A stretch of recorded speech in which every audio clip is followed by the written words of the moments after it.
ನಾವು ಈ ದಿನವನ್ನು ಯಾಜಕರ ದಿನವಾಗಿ ಆಚರಿಸುತ್ತೇವೆ. ಇವತ್ತಿನ ದಿನ ಸಮಸ್ತ ಯಾಜಕರಿಗಾಗಿ ಪ್ರಾರ್ಥಿಸುವಾಗ ಈ ದೇವಾಲಯದಲ್ಲಿ ಸೇವೆ ನೀಡಿದ ಹಾಗೂ ಸೇವೆ ನೀಡುತ್ತಿರುವ ಯಾಜಕರಿಗಾಗಿ ಪ್ರಾರ್ಥಿಸೋಣ. ಇಂದಿನ ಆರಾಧನಾ ವಿಧಿಯಲ್ಲಿ 4 ಭಾಗಗಳಿವೆ.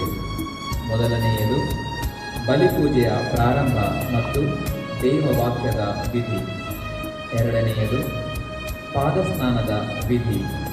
ಮೂರನೆಯದು ಪರಮಪ್ರಸಾದದ ವಿಧಿ ಹಾಗೂ 4ನೆಯದು ಪರಮಪ್ರಸಾದದ ಪ್ರತಿಷ್ಠಾಪನೆ ಮತ್ತು ಆರಾಧನೆ.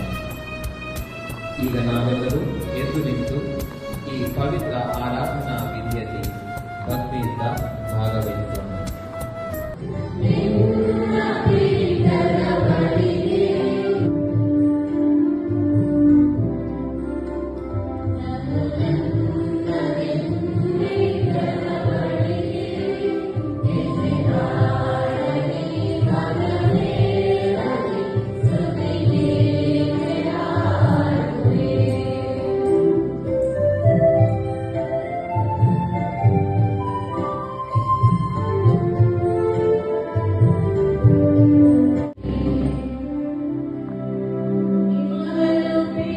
ಸೇವೆಯ ರೂಪವ ತೋರಲು ಬಂದೆ, ಸೇವಕನಂತೆ ಪಾದವ ತೊಳೆದೆ, ಶಿಷ್ಯರ ಕಾಲ್ಗಳ ನೀ ತೊಳೆದೆ. ಪ್ರಭುವೇ ನನ್ನ ಪ್ರಭುವೇ, ಏಕೆ ನಿಮ್ಮ ಸೇವೆ, ಪ್ರೀತಿಗೆ ಅಳುತ್ತಿರುವೆ.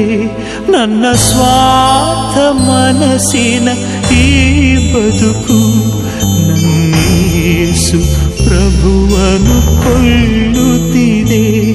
ನನ್ನ ಸ್ವಾರ್ಥ ಮನಸ್ಸಿನ ಈ ಬದುಕು ನನ್ನೇಸು ಪ್ರಭುವನ್ನು ಕೊಲ್ಲುತ್ತಿದೆ.